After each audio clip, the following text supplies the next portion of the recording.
그래서 암세포는 굶고 나는 어느 정도 최소한의 건강을 유지하고 하는, 저는 우리가 오메가3가 많은 지방을 먹는 게 좋겠고, 그리고 오메가3가 많은 게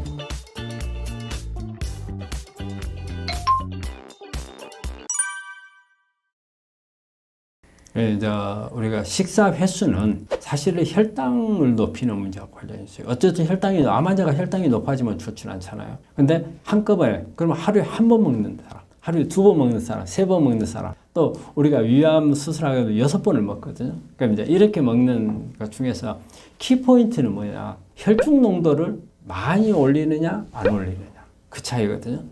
근데 횟수가 적으면은, 횟수가 적고 양이 많으면 순간적으로 혈중 농도를 빨리 올릴 수가 있어요. 혈중 농도가 빨리 올라가게 되면 그만큼 암에는 오히려 성장에 도움을 줄 수가 있거든요. 그래서 횟수를 가지고 볼 때는 가능한 한 여러 차례 먹는 게, 양을 줄여가면서 먹는 게 혈당이 순간적으로 치솟아 올라가는 것을 막아줄 수가 있기 때문에 그런 부분들이 나을 거고요. 예를 들어 가지고 횟수를 한 번 먹는 거, 2번 먹는 거, 3번 먹는 거, 간식으로 또 한 번 먹는 거. 그래서 양은 줄이는 게 방법이 좋은데, 이제 문제는 어느 때 많이 먹느냐에 따라서 또 효과가 또 달라져요. 그러면 우리가 하루 중에 암 환자들이 가장 좋은 식사 방법이 어떤 데겠어요? 일단은 제일 좋은 거는요, 활동력하고 봐야 돼요. 내가 가장 활동이 많이 할 때는 많이 먹어도 내가 많이 써버릴 수가 있잖아요. 그래서 암세포가 가정을 좀 줄일 수가 있잖아요. 그런 개념으로 따지면 아침, 점심, 저녁 중에서 가장 많이 먹어야 되는 것은 아침이에요. 그래서 말이 그러잖아요. 아침은 정성같이 먹고, 점심은 적당히 먹고, 저녁은 거지같이 먹어라.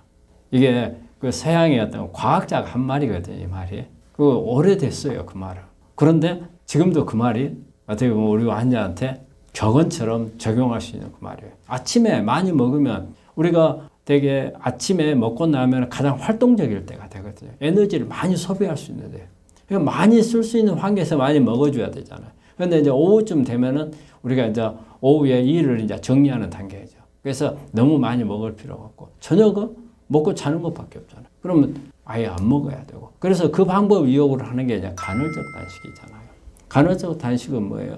보통 최소 12시간에서 16시간을 하루 중에 굶는 것을 말하거든요. 그래서 저는 가능한 한 16시간 굶을 수 있는 방법이 가장 좋은 걸로 봐요. 그러면 되게 아침 그리고 점심 먹고 저녁을 굶는 게 가장 효과적인 간헐적 단식이거든요.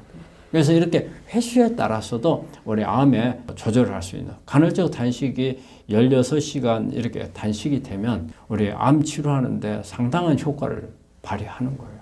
그래서 이렇게 횟수를 할 수도 있고, 그 다음에 이제 양을 가지고 이야기를 할 때, 양은 소식, 저는 이제 소식을 하는데, 가능한 한 우리가 소식해야 하는데 소식도 방법이 있어요. 그래서 이런 상황에 따라서 어떻게 먹는가가 달라질 수 있어요. 그 먹는 방법에 달라진 것만 해도 암을 조절하는데 효과적이냐 효과적이지 않냐를 우리가 결정할 수 있거든요.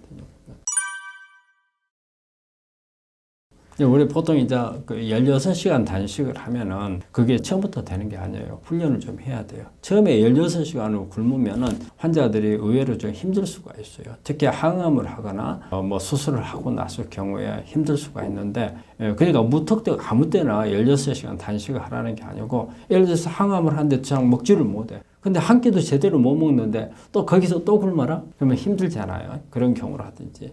그리고 또 수술을 했어. 특히 위 수술 같은 거 이런 게 한 경우에는 식이요법이 완전히 달라지거든요. 그런데 보통 위 수술하고 나면 6번 식사를 나눠서 하거든요. 하루에 3끼가 아니고 6끼로 나눈단 말이에요. 근데 갑자기 2끼 하고 나머지 4끼를 다 굶어라. 그럼 환자가 견디기 어렵잖아요. 그래서 항상 아무 때나 그렇게 하는 게 아니고, 우리가 정상적인 컨디션이었을 경우에 우리가 간헐적 단식을 하게 되면 우리 암세포가 굶는 현상이 올 수가 있거든요. 그리고 또 우리가 간헐적 단식을 할 때 식사를 하더라도 가능한 한 지방식을 많이 하게 되면은 거의 하루 종일 암세포는 가져갈 에너지가 많이 부족해지는. 그래서 암세포는 굶고 나는 어느 정도 최소한의 건강을 유지하고 하는 방법이 간헐적 단식이거든요. 우리가 원래는 예전에는 단식을 많이 했어요. 아예 굶는 거. 아예 굶는 것은 나도 굶고 암도 굶고 그렇게 되거든요. 그래서 내가 나중에는 장시간 굶다 보면은 내 건강이 나빠져요. 그리고 면역도 오히려 더 떨어져서 오히려 안 좋은 효과가 날 수가 있거든요. 그래서 그걸 보완하는 방법이 간헐적 단식이거든요. 간헐적 단식은 일단 나는 먹어요. 그런데 암세포 굶기는 거. 그래서 근데 먹는 것도 어떤 것을 먹느냐고 볼 때는 이렇게 지방. 그래서 지방을 먹는데 저는 우리가 오메가3가 많은 지방을 먹는 게 좋겠고, 그리고 어떻게 보면은 우리 코코넛유 같은 거 있잖아요. 조리할 때 코코넛유 같은 경우는 포화지방산이죠. 포화지방산이지만 그 자체가 트랜스 지방으로 안 넘어가요.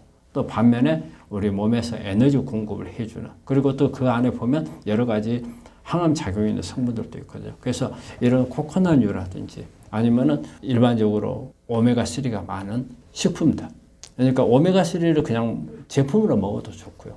오메가3가 많은 게 특히 이제 들깨라든지 아마씨, 그 다음에 등푸른 생선들. 그래서 그렇지만은 수명이 긴 그 오래 산 생선들은 말고요. 뭐 연어 참치라든지 방어라든지 뭐 제주 은같이 큰 거 있잖아요. 이런 부분들은 말고 수명이 짧은 30cm 이내의 생선들, 이런 부분들을 많이 그런 부분들을 해서 같이 먹는 것이 도움이 되죠. 그래서 간헐적 단식도 시간만 지키는 것보다도 나머지 두 끼 먹는데 아침 먹고 그다음에 점심 먹고 그리고 저녁 굶는 방법인데, 아침 점심 때 먹는 것도 방금 제가 설명드렸듯이 먹는 음식을 좀 달리 해야 됩니다.